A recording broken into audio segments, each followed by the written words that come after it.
ऐसे सुरासुरमनुसिन् देवन्दिदं तो देखायिकं विमलं प्रणमामि बध्यमानं तीर्थं धम्मस्य कर्तारम्। ओम ह्रीं श्री अरहंत सिद्ध आचार्य उपाध्याय साधु पंच परमेष्ठिभ्यो नमो नमः। अपना जीवन सुख शांति में बनाने हेतु सुखमय जीवन की कला सीखने के लिए संपूर्ण जीनागम की प्रतिपाद्य को मुख्य 5 बिंदुओं में अपन ने गर्भित किया है। संयोगों की असारता, विभावों की विपरीतता, पर्यायों की पामरता, स्वभाव की सामर्थ्य और क्रमबद्ध पर्याय। इनमें से अपनी चर्चा प्रारंभिक 3 पर समय सापेक्ष हो जाने के बाद चौथा बिंदु स्वभाव की सामर्थ्य, इस पर चल रही है। प्रत्येक ही वस्तु स्वयं में अनंत अनंत सामर्थ्य संपन्न, अनंत गुणों की अखंड पिंड, अनंत शक्तियों की संग्रहालय, अनंत स्वभावों का सागर, अनंत धर्मात्मक वस्तु मात्र का स्वभाव। अपन भी एक वस्तु है, इसलिए अनंत अनंत सामर्थ्य संपन्न। वर्णन करना तो जब सर्वज्ञ भगवान के वश की भी बात नहीं है तो बाकी छदमस्तों की तो क्या विषाद। एकमात्र थोड़ी सी महिमा अपनी जागृत हो जाए, जिसके बल पर पदार्थों का आकर्षण अपना टूट जाए, यानी जो जो हमें चाहिए है वो सब हमें ही विद्यमान है, बस इतना सा ख्याल में आ जाए। इसके लिए थोड़ा सा संकेत किया है आचार्यों ने, उस पर अपन ने चर्चा की। वास्तव में तो इतनी सामर्थ्य संपन्न भले ही अन्य वस्तुएं भी ऐसे ही सामर्थ्य संपन्न, परंतु एकत्व विभक्त स्वभाव वस्तु मात्र का होने के कारण अन्य के वैभव से किसी दूसरे को कुछ भी लाभ हानि नहीं है। उनका होना और नहीं होना बिल्कुल एक जैसा। लोक में ऐसा कहा जाता है कि कोई होगा अपने घर का राजा, हमारे लिए क्या, हमारे लिए तो हमारी संपत्ति काम आएगी। ऐसे ही अन्य वस्तुएं भी हमारे जैसे ही अनंत सामर्थ्य संपन्न हों, पर हमारे लिए क्या, हमारे लिए तो हमारा वैभव ही काम आएगा। मूल तो ये निर्णय करना है, यानी क्या क्या वैभव है, क्या क्या नहीं है, इससे कुछ लाभ होने वाला नहीं है। लाभ तो किससे होगा कि बस मेरा, मेरे लिए सब कुछ, और अन्य का कुछ भी मायने नहीं रखता। थोड़ी सी चर्चा अपन इस पर करें। अपन पर्याय में अनादिकाल से दुख भोग रहे, अनंत अनंत सिद्ध परमेष्ठी,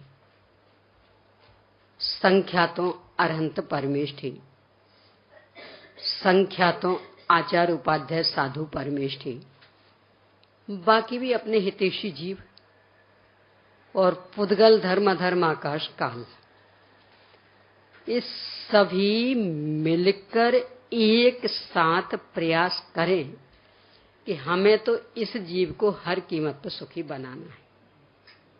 अव्याबाद सुखी है सिद्ध भगवान, अनंत भगवान अनंत अनंत सुखी। पर हमारे एक समय के दुख को नष्ट करने की ताकत विश्व में किसी की भी नहीं है।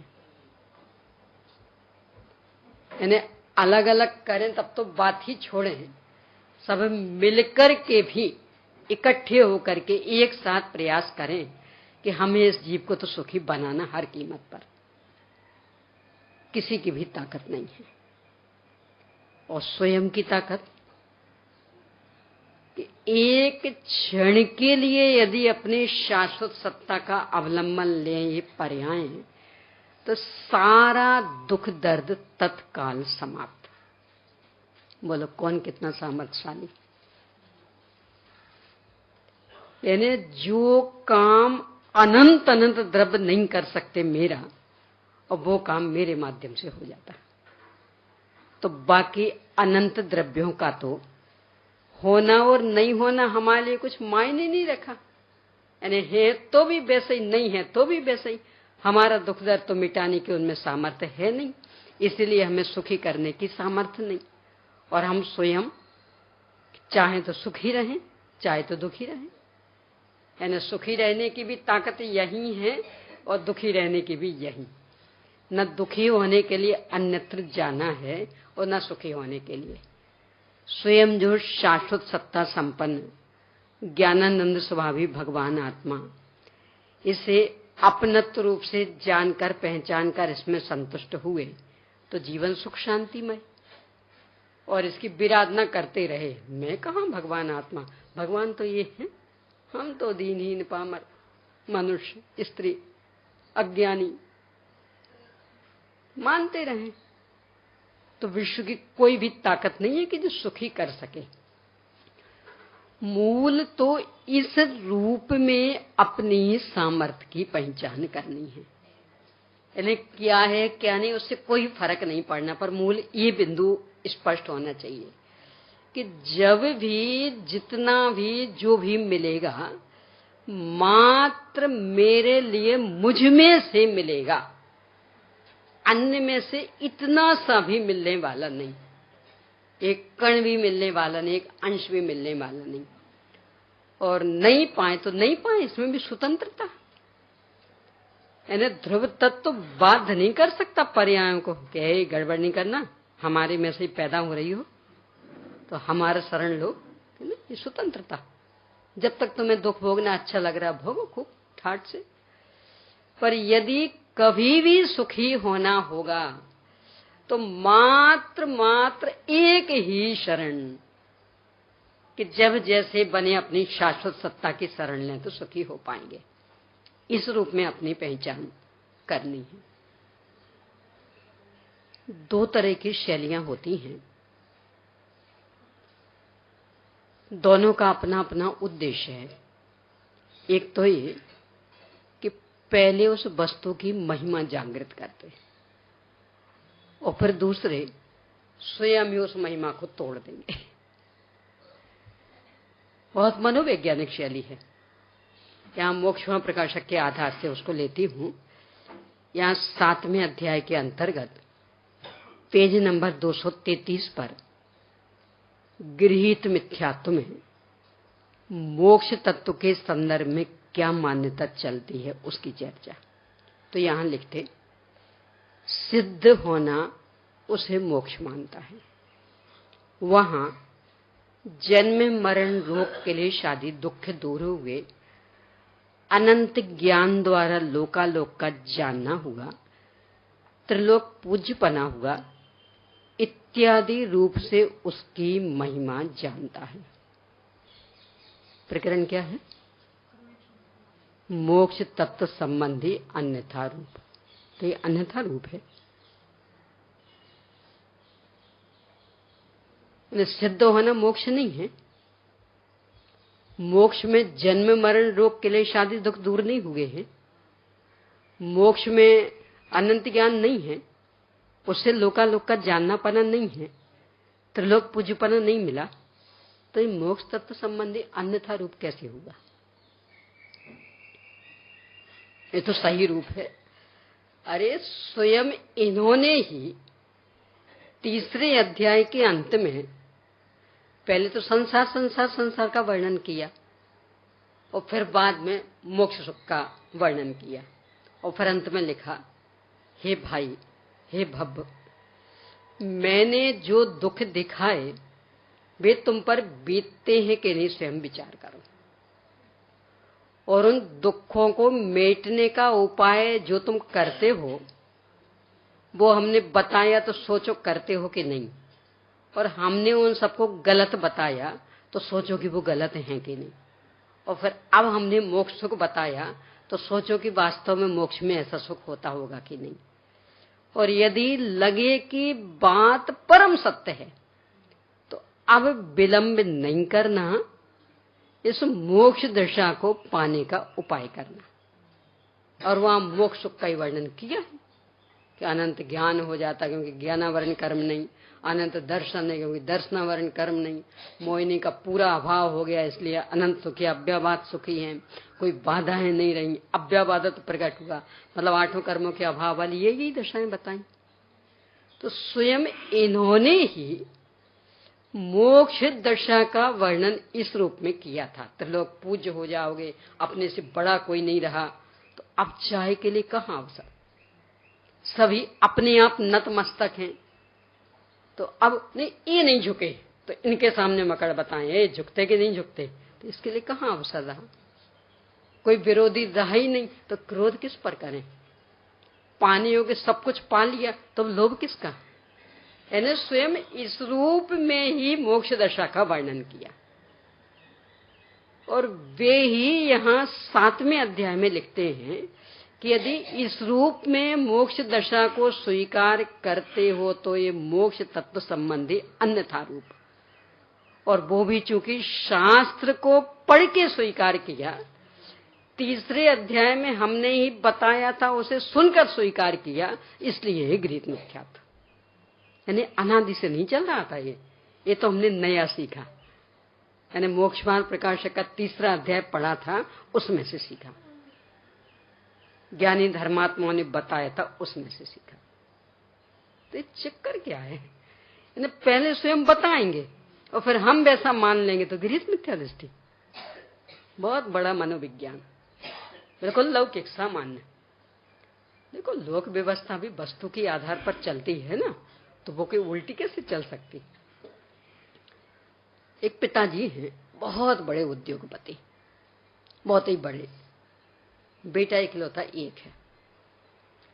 तो पिताजी की भावना है कि इतना बढ़िया जमा जमाया धंधा है, एक ही बेटा है, तो बस ये बड़ा होकर के इसको संभाले, ये भावना, क्यों जमा जमाया धंधा बढ़िया और बढ़िया चल रहा, कभी घाटे में गए ही नहीं, हमेशा उन्नति उन्नति उन्नति। पर बेटे को तो नौकरी की धुन सवार है, हम धंधा करेंगे नहीं, हम तो नौकरी करेंगे नौकरी करेंगे। बड़ा हो गया, पढ़ाई भी पूरी हो गई, पर बस हम तो नौकरी करेंगे। पूछा पिताजी ने कितने की मिल रही, कि अभी तो 10,000 रुपए की। 10,000 रुपए महीने की, ये जो अपने यहाँ का ये नौकर है ना, इससे हम 15,000 रुपए महीने दे रहे हैं। कि नहीं वो बाद में बढ़ जाएगी ना, कितनी बढ़ जाएगी। ये जो अपना है ना, इसे 50,000 रुपए महीने दे रहा है, और इसकी भी बढ़ने वाली, क्योंकि बड़े बड़े उद्योगपतियों में ऐसी नौकरी में रहती, जो बड़े बड़े इंजीनियर रहते हैं उनके यहाँ, तो उनकी यही नौकरी 50,000 60,000 80,000 100,000 यानी 1 लाख ये चलती। पर उसको कुछ समझ में नहीं आ रहा, नहीं मैं तो नौकरी करूंगा, मैं तो नौकरी करूंगा। अब चूंकि एक ही बेटा है और धंधा तो इतना फैला हुआ, तो अब उसको पिताजी समझाते, देख बेटा, लाख रुपए महीने भी तुझे मिलने लगेंगे ना, तो भी बस गिने चुने लाख, 1 रुपया भी ज्यादा नहीं मिलेगा उसमें। और ये जो धंधा है ना, लाखों नहीं करोड़ों इतने मिलेंगे। और इतना ही नहीं, तुम लाख रुपए महीने भी कमाने लगना, फिर भी कहलाएगा कौन, नौकर, सर्वेंट, और यहां मालिक। वहां बॉस के सामने हाथ जोड़े जोड़े घूमना पड़ेगा, उनके चक्कर काटने पड़ेंगे, और यहाँ सब तेरे चक्कर काटेंगे। वो स्वतंत्रता कितनी कि यदि 2 दिन की भी छुट्टी चाह रहा होगा, वो भी बहुत संकटकालीन स्थिति में, कि सब माँ बिल्कुल मरणासन स्थिति में पहुंच गई है और उसकी बहुत इच्छा कि एक बार बेटा शकल तो दिखा जा, और वो बॉस छुट्टी नहीं देगा सो नहीं देगा। तुम वहीं रोते रहना, तड़पते रहना, वो कहेगा जाना है तो बिल्कुल से जाओ, छुट्टी तो नहीं मिलेगी। इतनी पराधीनता। और यहां जब मन चाहो तब लॉक करके चले जाओ। 1 महीने को भी टूर निकालना हो तो निकाल लो, कोई रोक टोक नहीं। कौन रोकने वाला? ये आपने दुकान बंद क्यों कर दी? कुछ नहीं, हमारी स्वतंत्रता। तो इस रूप में सब तरह से उसको समझाता। सब कितनी कितनी उच्च दृष्टि से देखेंगे, अच्छे अच्छे लोग तुम्हारी चक्कर काटेंगे, बड़े बड़े सीए, बड़े बड़े इंजीनियर तुम्हारे यहाँ आएंगे कि सब हमें भी जॉब मिल जाए। क्या नौकर नौकर बनना चाहते? बहुत बहुत तरीके से समझाया, आखिरकार उसको बात जच गई। जच गई तो कह दिया कि ठीक है, हम यही संभालेंगे, नहीं करेंगे नौकरी। पिताजी ने संभला दिया, पर जिस समय संभलाया उस समय सीजन ऑफ था। ये हर धंधे का ही रहता ना ऐसा, यानी एक विशिष्ट समय में ही चलते हैं, बाकी साल भर थोड़ी चलते हैं। सभी धंधे, कोई से भी धंधे हो, डॉक्टरी जैसा धंधा भी, उनका भी सीजन रहता है, हमेशा नहीं चलते। यानी जब ये मौसम बदले तो उन भैया साहब का सीजन पकता, और जब मौसम बिल्कुल नॉर्मल रहे, अरे साहब अभी तो सीजन ऑफ चल रहा। पता, इसीलिए ही जैन धर्म में वैद्य डॉक्टरी के धंधे को सबसे बुरा धंधा कहा। और रत्नकर्ण श्रावकाचार्य जी की जो पंडित सदाशिव दास जी की वचनिका, उनमें तो उन्हें यहां तक लिखा कि वैद्य, हकीम, अत्तार, उस समय यही उपाधियां होती थी, डॉक्टर उपाधि तो चलती नहीं थी। तो इनके यहां साधु संतों को आहार भी नहीं लेना। विचार कर लेना कि सब अपनी बेटी को क्या बनाएंगे, डॉक्टर। क्यों? अरे डॉक्टर बन गया ना, घर में बिल्कुल रुपयों का झाड़ लग गया, पेड़ लग गया, अब तो बस फटाफट गिरने हैं रुपए, अमाप रुपए बरसेंगे, बाकी में क्या दम है?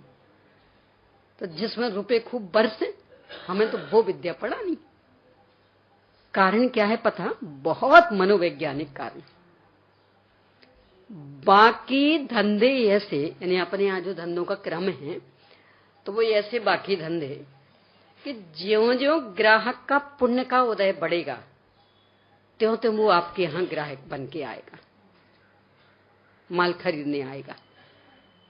और ये कि वैद्य डॉक्टर का धंधा ऐसा कि जब ग्राहक का तीव्र पाप का उदय आएगा, तब वो आपका ग्राहक बन के आएगा।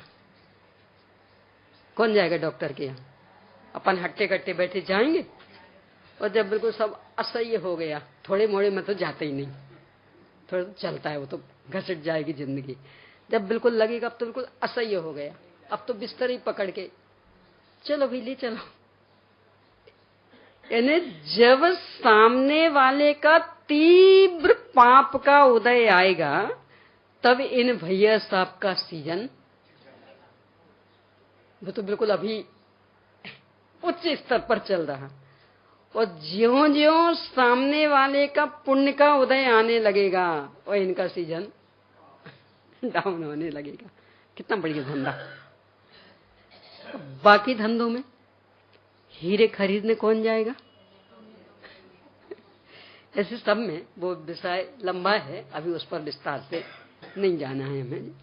अभी तो बस इतना सा कि ये सब बताया, पर जिस समय वो उद्योग समझाया उस बेटे को, तो वो समय धंधा मौसम निकल गया था, वो अभी अभी निकला था, क्योंकि कुछ समय निकलने के बाद तो फिर थोड़ा सा चलने लगता, और अभी अभी निकला हो तो 20-25 दिन तो बिल्कुल ही, यानी इतनी भी इनकम नहीं होती कि वो खर्च भी चल जाए, नया कमाना तो दूर।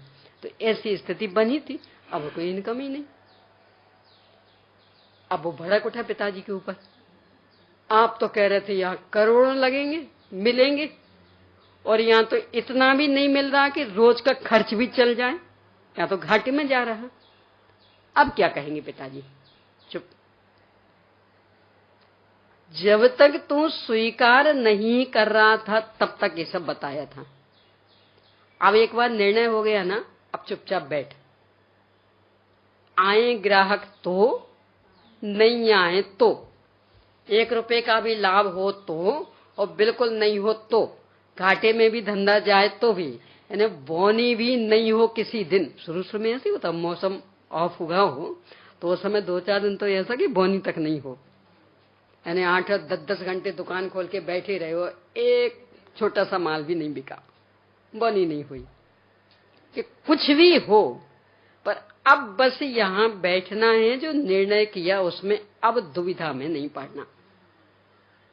तो सब पहले आपने तो बताया था कि तुम नहीं आते थे ना, इसलिए बताया था। नौकरी दिख रही थी ना, तो इसलिए बताया था। और अब निर्णय कर लिया तो अब बिल्कुल नहीं देख, बस अब तो एक ही उद्देश्य रख के हमें तो यहां बैठना है। रुपए मिले तो, नहीं मिले तो, ग्राहक आए तो, नहीं आए तो, माल बिके तो, नहीं बिके तो, कुछ नहीं हमें देखना, बस यहां बैठना। यही पद्धति है कि नहीं लोक में?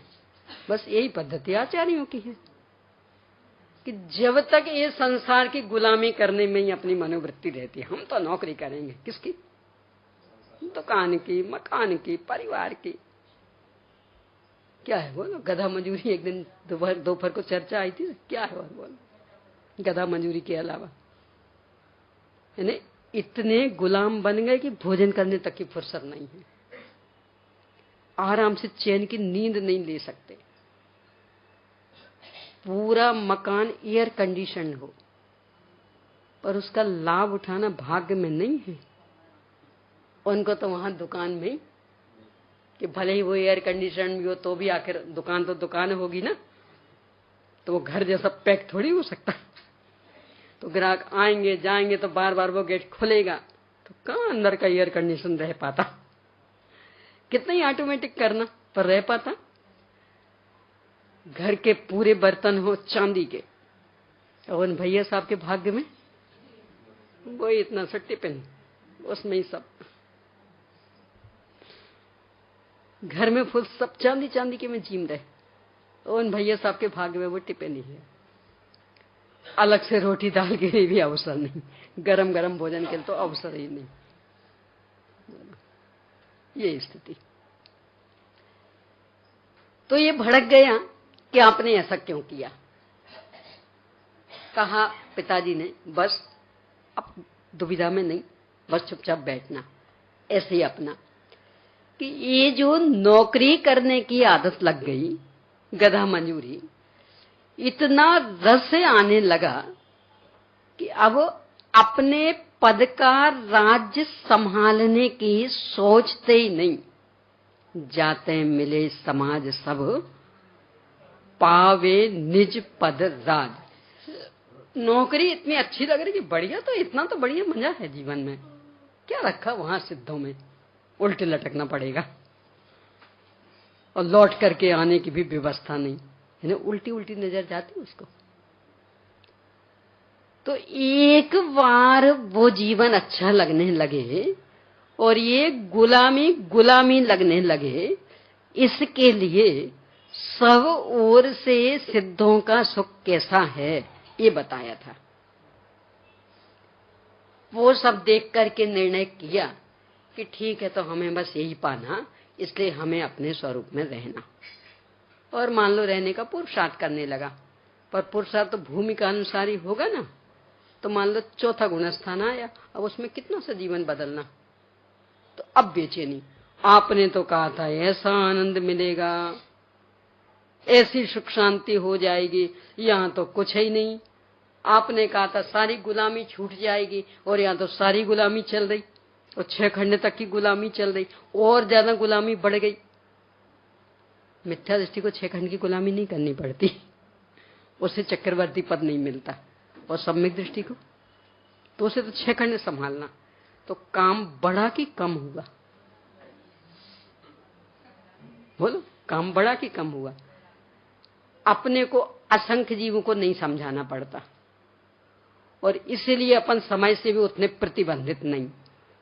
और तीर्थंकर भगवान को असंख्य जीव समूह शरण में, और एक बार समझाना शुरू होगा तो 6 घड़ी तक बीच में बंद नहीं कर सकते। सब अब थक गए हम, कुछ नहीं। कितना बड़ा काम बढ़ गया? बढ़ गया नहीं बढ़ गया? मिथ्या दृष्टि को कहां मिलता है? काम पूरा लगा लेना। तो अब ये देख देख के घबराता कि आपने तो कहा था गुलामी छूट जाएगी, यहां तो और ज्यादा गुलामी हो गई। यानी वहां तो हम अकेला एक घर संभालते थे, यहां तो 6 खंड संभालना, ये क्या चक्कर? हमें तो नहीं। तो उसके लिए फिर ये कि अब गड़बड़ नहीं करना।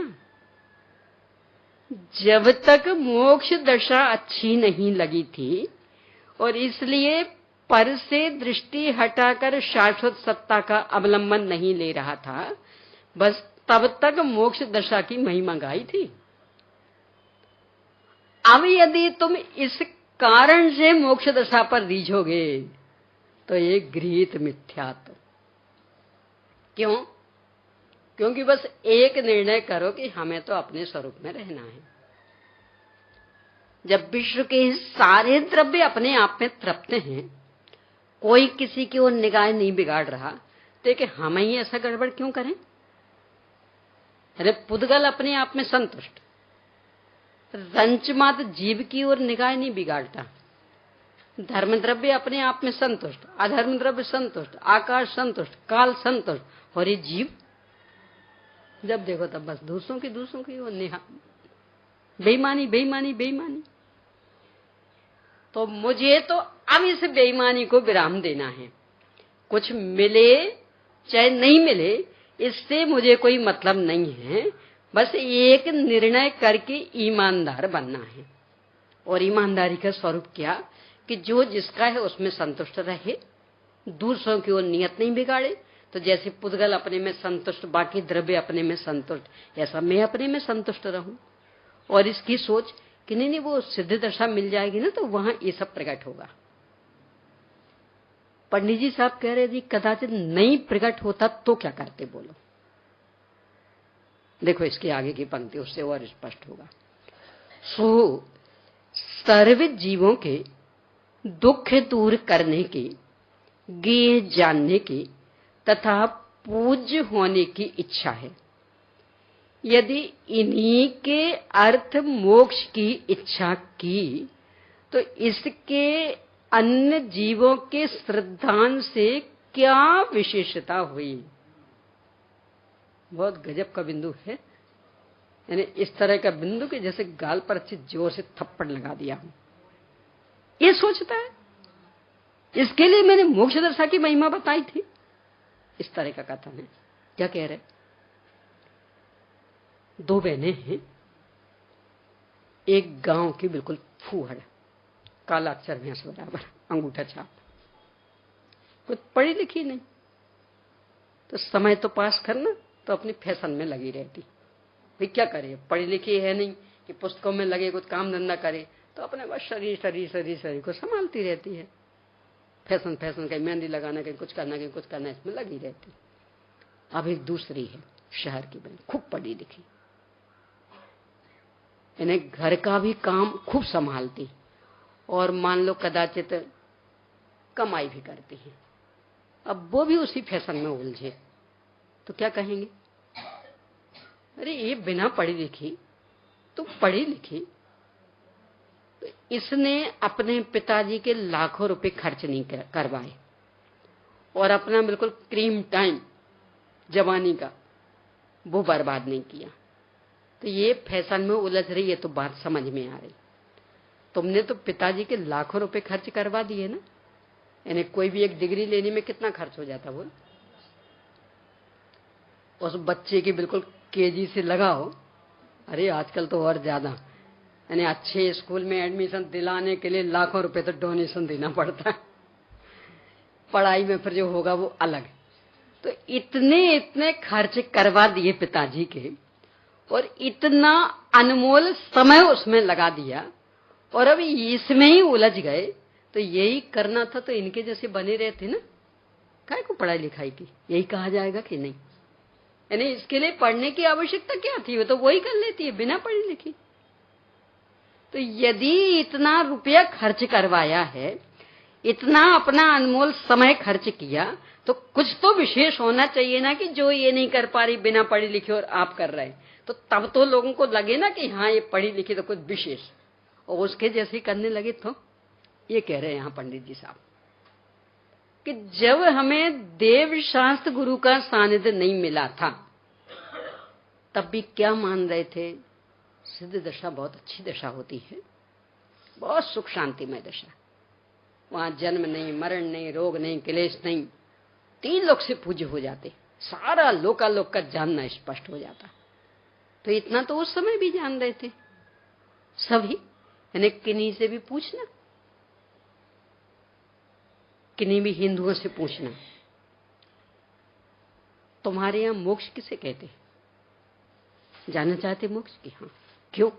अरे सब क्या कहना, ये सारे किले सब खत्म।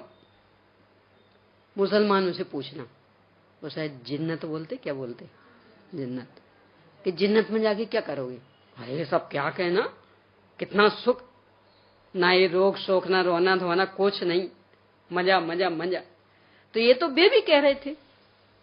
यदि यही सोच करके मोक्ष जाने का निर्णय किया, तो ये तो वे ही कह रहे थे, तुमने जब देवशास्त्र गुरु का सानिध्य नहीं पाया था तब भी ये निर्णय था, तो तब के बाद अब कि जब देवशास्त्र गुरु का सानिध्य पाया, वही निर्णय रहा, तो उनके और अपने में अंतर क्या रहा? ये तो वे भी कहते मोक्ष दशा मतलब परम सुख शांति में दशा, लोकालोक से का ज्ञान, त्रिलोक पूज्यपना, वो यही हमने शास्त्र पढ़ के निकाला। तो क्या करवाना चाहते? ये करवाना चाहते कि उनके यहां ये नहीं था कि कुछ भी मिले चाहे नहीं मिले, पर हमें तो ईमानदार रहना है, फल हम सोचेंगे ही नहीं, सब अपने में संतुष्ट, तो हमें अपने में संतुष्ट। अब मिले तो ठीक, नहीं मिले तो ठीक। तो नहीं मिलेगा ना, ये किसने कहा? ये किसने कहा कि नहीं मिलेगा? पर चूंकि मिलेगा इसलिए उसमें लगना, ये मत सोचना, क्योंकि ये नियत की खराबी। देखो ऐसा लें अपन, थोड़ा सा इसको और सरल करें। यहां सब छूटेंगे, अपने अपने घर में जाएंगे। किस लिए जाएंगे? कि हमारा घर बहुत बढ़िया है ना, बहुत सुविधा संपन्न, इसलिए कि वो अपना है, इसलिए। कदाचित ये भी तो हो सकता ना कि यहां जितनी सुविधा मिली, यानी कोई धूप नहीं है, कोई ज्यादा गर्मी नहीं, पंखा भी चल रहा, कोई मान सम्मान की समस्या नहीं, कोई अपशब्द नहीं कह रहा, और घर में तो घुसते साथ ही अब वो बाल बच्चे भी गाली गलौज, यानी हर तरह से आफत आफत आफत, और गर्मी भी ऐसी हो कि अभी भी बिल्कुल आग जैसे उगले वो दीवाले भी, यानी वो भी तप गई हो इतने ही धूप से। तो भी कहां जाओगे? तो किस कारण गए? अपने के कारण। अब ये बात अलग है कि ऐसा भी पुण्य का उदय हो कि वे अपना भी हो और बढ़िया सुविधा वाला भी हो। पुण्य का उदय तेज है तो बढ़िया मकान, तो भी चूंकि वो सुविधा संपन्न है इसलिए गए हो, कि अपना है इसलिए गए हो। यानी कदाचित ऐसा हो सकता है कि सुविधा संपन्न भी हो, तो भी चूंकि बहुत बहुत सुविधाएं यहां हैं, इसे सोचकर कोई उस घर में नहीं जाएगा। किस में जाएगा? कि जो हमारा है। अब एक अलग बात कि हमारा भी और सुविधा संपन्न भी है, पर कदाचित सुविधा संपन्न नहीं भी होता, यानी बगल वाले का ही मकान खूब सुविधा संपन्न और अपने मकान में कोई सुविधाएं नहीं, किस में जाओगे? अरे होता तो उल्टा है, वो बुलाएं भी मान लो गर्मी के दिन चल रहे, फुल एयर कंडीशन, और खूब आपकी फास्ट फ्रेंड है वो, तो बुलाएं कि देखो ऐसा किया करो, दोपहर को हमारे यहाँ आ जाए करो ना। आपके यहाँ कितनी तपन होती, हमारे यहाँ तो फुल एयर कंडीशन। बोलो पसंद करोगे? कदाचित बहुत आग्रह करे तो 1-2 दिन जाए आए, तो फिर नहीं साहब, हमें तो अपने घर में ही अच्छा लगता है। जो स्वतंत्रता है, जो स्वाधीनता है, चाहे जैसे बैठो, चाहे जैसे घूमो, कुछ भी करो, कोई टोका टोकी के लिए अवसर नहीं। और आपके यहाँ तो प्रतिबंधित होना पड़ता, यानी कुर्सी पे भी बैठे तो सोचना पड़ता कि अब पैर समेटे कि नहीं समेटे। कहीं ये ना कह बैठे कहीं कुर्सी पे बैठने तक की तमीज नहीं। देखो तो कुर्सी पे भी पालती लगा के बैठ गए, और घर में होते तो फैला के बैठना तो फैला के बैठ जाते, समेट के बैठना तो समेट के, कोई किसी की चिंता नहीं। तो हम तो अपने घर में रहेंगे। यानी कदाचित सामने वाला निमंत्रित भी करे कि भाई गर्मी हमारे यहाँ आके बिता लिया करो, तो भी अपने को स्वीकार नहीं होना। ये बात किस बात की निशानी कि हम जो अपने घर में गए हैं वो सुविधा आदि को देख करके नहीं, अपनेपन के कारण। बस यहाँ ये कह रहे कि किस लिए आत्मा में लीन होना, कि सब पता वो त्रिलोक पूज्य हो जाते हैं आत्मा में लीनता से। तो फिर रोग किलो जन्म मरण कुछ नहीं रहता, सारे दुख दर्द मिट जाते, और सारे लोकालोक को जानने वाला ज्ञान प्रकट हो जाता। पंडित जी साहब कह रहे यदि कदाचित ये सब नहीं होता तो क्या करते? तब तो नहीं रहते ना, कि नहीं फिर क्यों रहते? बस यही मोक्ष तत्व संबंधी अन्यथा रूप, यानी वो लाभ दिख रहा इसलिए रह रहे। यानी घर में क्यों गए? सुविधा संपन्न, पर इसके लिए तो कोई नहीं गया था, क्योंकि सुविधा संपन्न बगल वाला दिखा था तो भी पसंद नहीं आया था अपना घर। तो ये ही नीति धर्म में क्यों नहीं कि हमें तो अपने में संतुष्ट रहना, मिले कुछ तो और नहीं मिले कुछ तो इसका मतलब ये नहीं है कि नहीं मिलेगा। यानी हम ये सोच लेंगे कि तो हमें तो बस अपनी शाश्वत सत्ता में संतुष्ट रहना, अब मोक्ष मिले तो ठीक और नहीं मिले तो ठीक, तो तब तो नहीं मिलेगा ना। कि मिलेगा तो नियम से, बेंसी के बचामत में ना 14 ब्रह्मांड को उलटना पड़ेगा। यदि ऐसा नहीं हो तो पूरी सृष्टि की व्यवस्था रसातल में चली जाएगी। यानी स्वयं के अवलंबन से ये सब दुख दर्द नहीं मिटे तो फिर किसके अवलंबन से मिटेंगे? तो मिटेंगे तो नियम से, सारा स्वभाव प्रकट होगा नियम से। पर यदि ये चाह रख कर के स्वरूप में लीनता का पुरुषार्थ किया तो ये बेईमानी। यानी अपने घर में इसलिए जाएंगे, पहले से हम देखेंगे, पता लगाएंगे हमारे घर में एयर कंडीशन है कि नहीं। यदि होगा तो हम रुकेंगे, नहीं तो पड़ोस में है तो वहां चले जाएंगे। देखो घर का तो फिर भी थोड़ा सा चल भी जाए, और थोड़ा सा नहीं। एक लड़का आपकी बेटी को देखने आया, शादी होगा, आपकी बेटी है, सर्वगुण संपन्न है, देखने आया। तो पहले तो उससे बातचीत करते, सीधी बेटी तो नहीं दिखाएंगे, तो बातचीत करते करते ऐसे पूछा कि यदि मान लो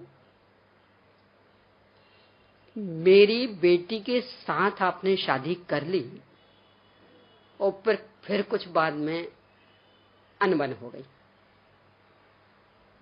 नई पटरी मेल बैठी, तो क्या करोगे? तो बोले छोड़ दूं, दूसरी कर लूं। अब बोलो, अब आप अपनी बेटी को दिखाना भी पसंद करोगे उसे? तो क्या जवाब होना चाहिए था उसका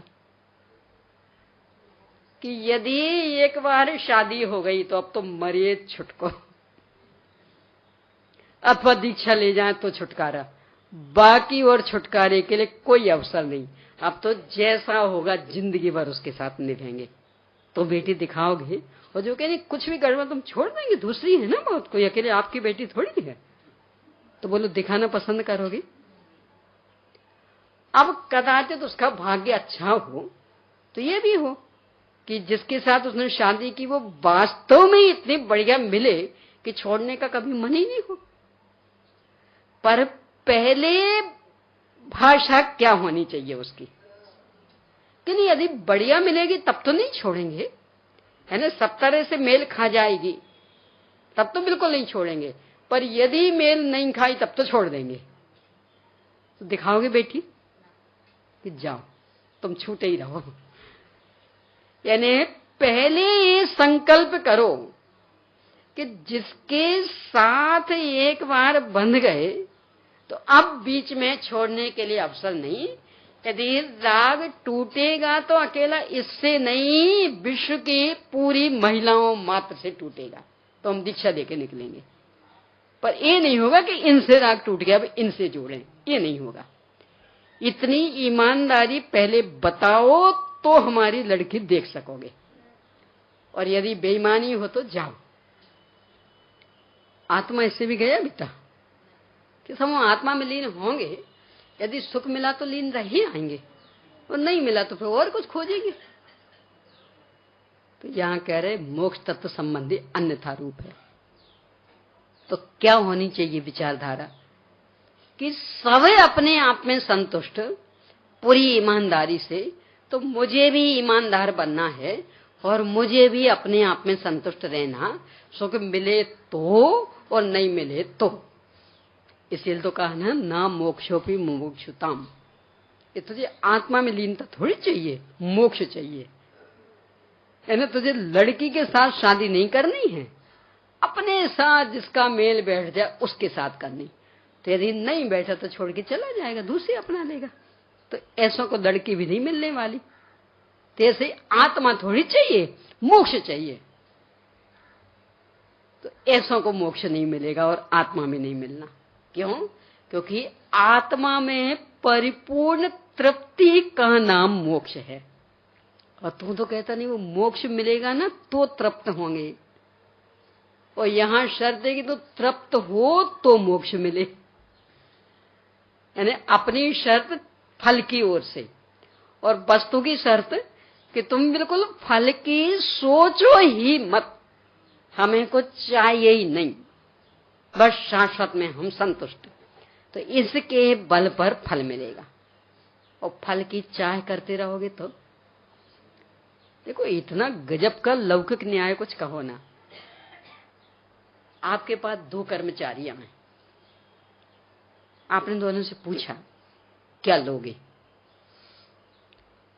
तो एक ने तो बता दिया कि सब 10,000 रुपये महीने, और दूसरा कहता देखो साहब हमें तो काम करना है, तो आप तो हमें काम करने का अवसर दीजिए, आप काम देखिए, फिर जो आपको देना हो सो देना, नहीं देना हो सो नहीं देना। हम उस संदर्भ में कुछ नहीं कहेंगे, पर हमें तो अपनी हुनर दिखानी है, हमें तो अपनी योग्यता का विकास करना, तो आप तो वो देखिए। अब आपने मान लो अलग अलग काम से दोनों को रख लिया, तो जिसने अपने मुंह से 10,000 रुपये मांगे थे उसको अब बस उतना ही मिलना है, और यदि उसने कुछ भी गड़बड़ किया तो क्या कहा जाएगा? देखो मुंह मांगा दिया है, तुमने कहा था 10,000 रुपये महीने में करेंगे, तो हमने 10,000 रुपये महीना स्वीकार कर लिया, अब गड़बड़ नहीं कर सकते। और जिसने अपने मुंह से नहीं मांगा उसे होना तो खूब थी, काम बहुत बढ़िया करके दिया, अब उसे कितना मिलेगा बोलो? 10,000 रुपये। यानी आपको उसका काम बहुत पसंद आ रहा, पूरी ईमानदारी से कर रहा, लगन से कर रहा, आपके हित में कर रहा, तो बोलो कितना मिलेगा? कह रहे कितना क्या, तो वही सर्वे सर्वा हो जाएगा कि ऐसे को कौन छोड़ेगा। यानी किसको उपलब्धि होती? चाहे वाले को कि निष्काम कार्य करने वाले को। तो लोक में भी जब निष्काम भाव से काम करने वाले को उपलब्धि होगी, तो धर्म में यदि हम चाहे करके काम करना चाहेंगे कि ये मिलेगा तो करेंगे, अन्यथा नहीं। पंडित जी साहब कह रहे मोक्ष तत्व के संदर्भ में अन्यथा रूप, अन्यथा मान्यता है। क्यों? क्योंकि ऐसों को मोक्ष नहीं मिलता। वे तो लोभिया हो गए कि सब कब काम करोगे, 10,000 रुपये महीने दोगे तो तो तुम्हें तो 10,000 चाहिए, काम थोड़ी चाहिए है। और ये हमें तो काम से मतलब, तुम्हें जचे सुधी ना, तो इसे काम करना, तो उसे रखा जाएगा। तो पहले स्वयं ही इन्होंने मोक्ष दशा का वर्णन किया, आत्मा का खूब खूब वैभव बताया, और अब स्वयं कह रहे कि यदि इस पर लीजिए तो मिथ्या दृष्टि, गृहीत मिथ्या दृष्टि।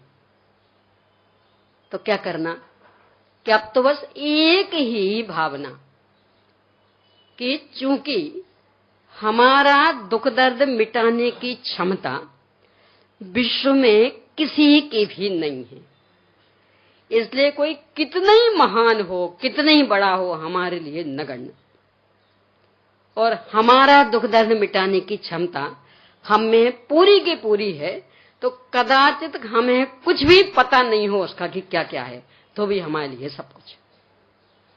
तो अब ज्यादा और अपना विश्लेषण करने के चक्कर में नहीं उलझना कि क्या क्या है क्या क्या नहीं, बस एक कि क्या क्या है क्या क्या नहीं हमें देखने की आवश्यकता ही नहीं, बस इतना सा पर्याप्त कि सब कुछ इसमें से मिलेगा और अन्य में से कुछ भी नहीं मिलना, कितना ही वहां हो तो भी, और यहां जो है सब कुछ मिलना।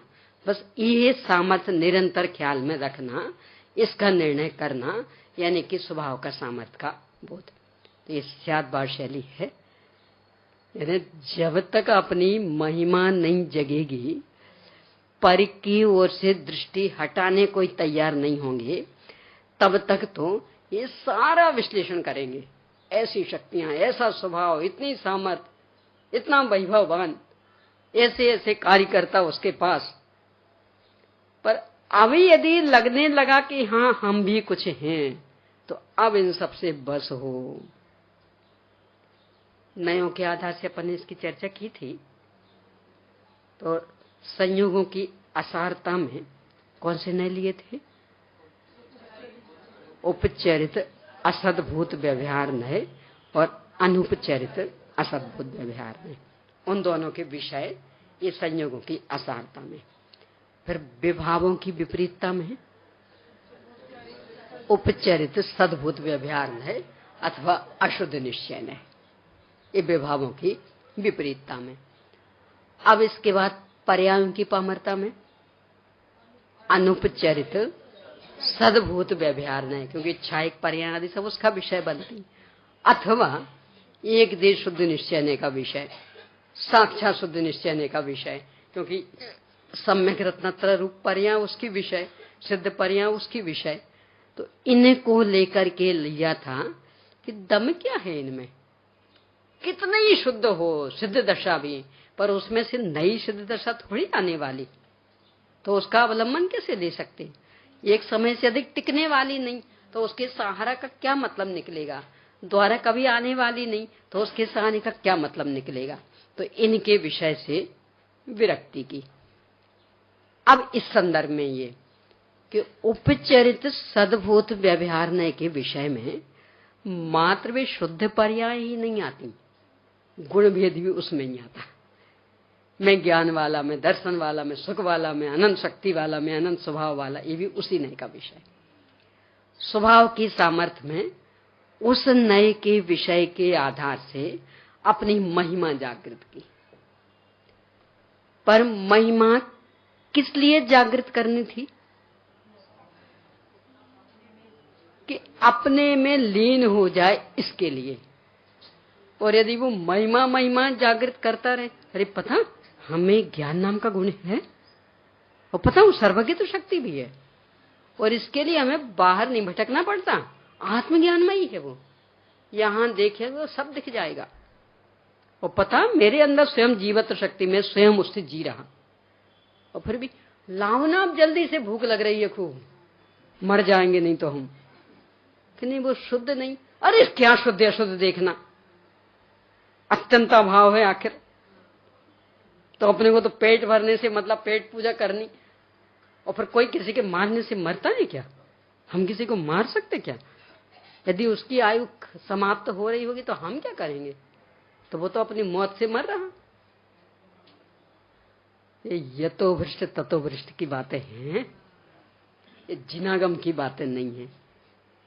यानी महिमा इसके लिए नहीं जगाई थी कि उनका अपन बखान करने लगे, स्वयं का मनोरंजन करने लगे और दूसरों का भी मनोरंजन, देखो हम में ऐसी ऐसी शक्तियां, सब में ऐसी ऐसी शक्तियां। तो शक्तियां हैं तो शक्तिशाली बनो ना, फिर पर का अवलंबन क्यों? और कम से कम पूरा अवलंबन नहीं छोड़ सकते क्योंकि मजबूरी। लोक में भी बीमारी एक झटके में साफ हो जाती, कोई सी भी बीमारी भयंकर से भयंकर, पर उस संबंधी कमजोरी मिटाने का उपाय एक क्षण में विश्व में आज तक कहीं नहीं निकला। यानी भयंकर बुखार आया हो, वो डेंगू जैसा भी, एक दिन में साफ हो जाएगा, पर उससे जो कमजोरी आ गई वो तो मिटते मिटते ही मिटेगी। भयंकर कैंसर हो गया हो, ऑपरेशन हुआ, गांठ निकाल के फेंक गई, एक क्षण में बीमारी खत्म। डॉक्टर ने और यहां वहां का भी निकाल दिया और कह दिया अब कोई खतरा नहीं, तो बीमारी तो एक क्षण में खत्म हो गई, पर उससे जो कमजोरी आई कोई टेबलेट, कोई इंजेक्शन, कोई टॉनिक, कि वो तो मिटते मिटते ही मिटेगी। यहां भी ऐसा ही है, अपने स्वरूप को अपनत्व रूप से नहीं जानना, नहीं मानना, उसमें तृप्त नहीं रहना ही बीमारी, मिथ्यात्व रूपी रोग। तो ये तो एक क्षण में नष्ट हो जाता। यानी पर द्रव्यंते भिन्न आप में रुचि की, अपनी शाश्वत सत्ता को अपनत्व रूप से स्वीकार किया और मिथ्यात्व रूपी रोग समाप्त। परंतु अब जो वो चारित्रगत कमजोरी है वो तो मिटते मिटते ही मिटेगी। कितने ही पुरुषार्थी होना, तीर्थंकर जैसे पुरुषार्थी जीवों को भी, पार्श्वनाथ भगवान के जीव को कमजोरी मिटाने में कितने भाव लग गए थे। जब वे हाथी के पर्याय में थे ना, तब बीमारी मिट गई थी, मिथ्यात्व मिट गया था, अब अकेली कमजोरी रह गई थी, 9 भाव लग गए। भगवान महावीर स्वामी के जीव को, उन्हें तो 10 भाव, क्योंकि शेर पर्याय 10वां भाव था, वहां मिट गई थी बीमारी।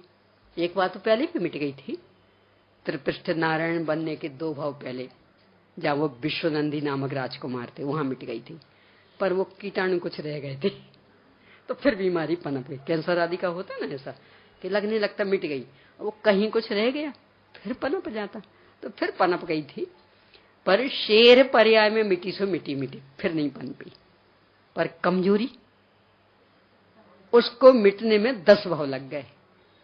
यानी तीर्थंकर जैसे जीव जो कि इतने पुरुषार्थी, उनको भी कमजोरी मिटाने में इतना समय लग जाता, इतनी साधना करनी पड़ती, तो अपनी तो क्या हैसियत। तो कोई बात नहीं रहे, पर उसे कमजोरी में अनर्गल प्रवृत्ति तो नहीं होगी ना। यानी कमजोरी के कारण पर पदार्थों का अवलंबन जीवन में होगा, तो होने दो, कोई दिक्कत नहीं। स्वयं देवशास्त्र गुरुओं ने भी आज्ञा दी कि चलो इतना ले लेना, नहीं अभी स्वावलंबी बन पाए ना, तो ले लेना, पर अनर्गल तो नहीं ना। अपनी यदि वो अनर्गल प्रवृत्तियां भी नष्ट नहीं हो रही, तो इसका मतलब ये स्वभाव की सामर्थ्य हमने मनोरंजन का विषय बना दिया। अपना भी, अरे इतने शक्ति वाले हम, और दूसरों का भी इतनी इतनी सामर्थ्य है, कि सामर्थ्य है तो कुछ तो परावलंबन तोड़ो ना, छोड़ो ना, अनर्गल तो छोड़ो ना, कम से कम वो तो छोड़ो कि जिससे धर्म बदनाम हो रहा। जैनियों के 3 चिन्ह भले ही आधे से ज्यादा जैनी उन्हें भुला बैठे, फिर भी जैनेतरों के मन में अभी भी ये विश्वास बैठा कि जैन लोग ये काम नहीं करते। रात्रि भोजन त्याग, यानी रात्रि में भोजन जैन लोग नहीं करते, बिना छना पानी जैन लोग काम में नहीं लेते, और होटल आदि का भोजन जैन लोग नहीं खाते करते। अभी भी जैनेतरों के मन में ये धारणा, आप रेल में जा रहे हो, शाम होने को है, आपने अपना टिफिन निकाला, लेने लगे, अगल बगल वाले सब देखेंगे, फिर कोई मन चला पूछ भी बैठेगा, आप जैन हैं क्या? क्यों पूछ के? खाना भोजन करना कोई जैनत्व की निशानी नहीं? नहीं, अभी सूर्य इतना चमक रहा, ऐसा काम तो जैन नहीं करते, इसका मतलब आप जैन होंगे। यानी आधे से ज्यादा जैन मर्यादाओं का उल्लंघन कर चुके, तो भी जैनेतरों के मन में अभी भी ये बात जम रही। अब मान लो आपके वाटर बैग का पानी समाप्त हो गया, वो बिस्लरी आदि का लेने का तो प्रश्न ही नहीं, तो वहां प्लेटफार्म पर है नल, तो आप वाटर बैग लेके गए और छन्ना लिया, और छन्ना बिल्कुल ऐसे ही, मतलब मात्र प्रदर्शन जैसे ही, पर था छन्ना, इन्हें दिखने में था कि छन्ना ही, वो लगाया, आजू बाजू के देखेंगे सब, वो कोई आप जैन साहब हैं क्या? यानी भले वो छन्ना व्यवस्थित नहीं, पर चूंकि छान रहे तो वो समझ जाएगा कि ये जैन होंगे। अब मान लो सफर बहुत था, तो टिफिन पूरा खत्म हो गया, बच्चे आदि वो चिल्ला रहे हैं, भूख लगी भूख लगी भूख लगी, वहां से वो पूरी पकौड़ी वाले निकल रहे हैं, आपने नहीं खरीदे, फिर कोई फल वाले आ गए, आपने खरीद लिए और दे दिए बच्चों को। वो पूछ रहे क्यों आप जैन क्या? क्यों नहीं, वो भी आए थे ना, वो आपने नहीं खिलाए ना बच्चों को। तो कम से कम ये जो चिन्ह, यानी जैनेतर जिन हैं, अभी भी स्वीकार कर रहे कि जैन लोग ये मर्यादाएं पालते, उनके जीवन में रात में भोजन नहीं होगा, अनछना पानी नहीं होगा, और होटल आदि का कोई भी सेवन नहीं होगा। भूख लगेगी तो फल खा के निकाल लेंगे जीवन, पर होटल का तो नहीं, बाहर का बना हुआ तो नहीं। इतनी भी मर्यादाएं अपन नहीं पाल सके और फिर शक्तियों का गुणगान करें, पता हम में कितनी शक्ति, सुख शक्ति है, अनाकुलत्व लक्षणा, और त्यागोपादान शून्य तो शक्ति है, तो ये उपादान क्यों कर रहे फिर? त्यागोपादान है ना, कि ना हमको छोड़ना है, ना हमें वो, ना कुछ ग्रहण करना, तो फिर ये अच्छी अच्छी चीजें छोड़ते जा रहे हो, बुरी बुरी चीजें अपनाते जा रहे, ये क्यों? जिनागम इसके लिए नहीं है, ये अपन ने मनोरंजन का विषय बना दिया। तो किस लिए? यहां पंडित जी साहब ने जो कहा कि स्वरूप में तृप्ति होनी चाहिए, फल की आकांक्षा ही नहीं, नहीं मिलेगा फल, बात ये नहीं है, पर यदि चाहे की तो इसका मतलब नियत खराब है। होना क्या चाहिए था? ईमानदार वृत्ति, स्वरूप में लीन रहेंगे, जो भी मिले तो, नहीं मिले तो, तब कहीं इस स्वभाव की सामर्थ का भान हुआ अपना माना जाएगा। तो इस तरह से अपने स्वभाव को जान के कि जितना जो भी हमारा दुख दर्द है, जब भी मिटेगा, मात्र स्वयं की शाश्वत सत्ता के आधार से ही, इसके अतिरिक्त विश्व में कोई भी ताकत ऐसी नहीं कि जो एक समय का भी मेरा दुख दर्द मिटा सके। अपना सर्वस्व समर्पण करके भी इतना मैं सामर्थ्यशाली कि मैं ही मेरा कर्ता धर्ता, चाहूं तो दुखी रहूं, चाहूं तो सुखी हो जाऊं, चाहूं तो अनंत आकुलता भोगूं और चाहूं तो निराकुलता। बाकी विश्व में मेरे लिए सबका होना नहीं होना एक जैसा, यानी जैसे कोई नहीं होता तो वहां से कुछ मिलने वाला नहीं था, ऐसे सब होने पर भी वहां से कुछ भी मिलने वाला नहीं है। इस बात का दृढ़ निर्णय, इसका नाम है स्वभाव की सामर्थ्य का निर्णय। आगे अब अपना क्रमबद्ध पर्याय वाला बिंदु शुरू होगा। चलिए प्रश्न लिख लीजिए। मूल में स्वभाव के सामर्थ्य का ज्ञान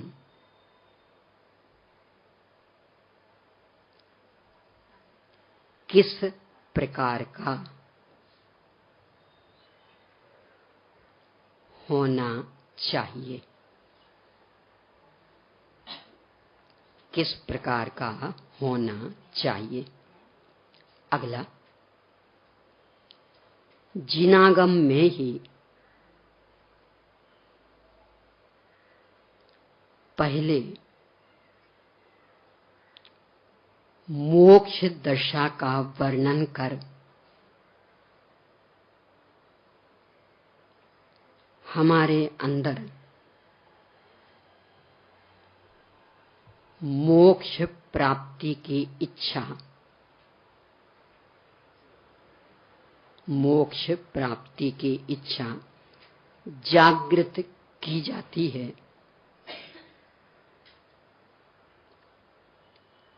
और बाद में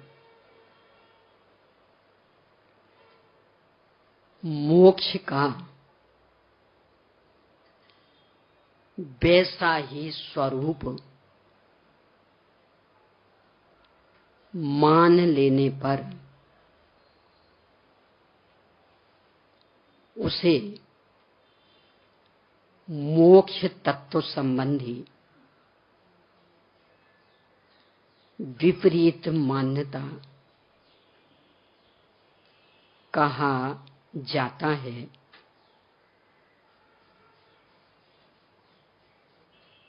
इनकी अपेक्षाएं स्पष्ट कीजिए। ये प्रश्न है लंबा चौड़ा, उत्तर इतना लंबा चौड़ा नहीं है, उत्तर तो छोटा सा है। अगला, स्वभाव की सामर्थ्य वाले का जीवन कैसा होना चाहिए, कारण सहित बताइए। इसको एक दूसरे रूप में भी लिया जा सकता कि अथवा रोग और कमजोरी का उदाहरण क्या स्पष्ट करता है। उत्तर दोनों का एक ही रहेगा। रोग और कमजोरी का उदाहरण क्या स्पष्ट करता है, बस।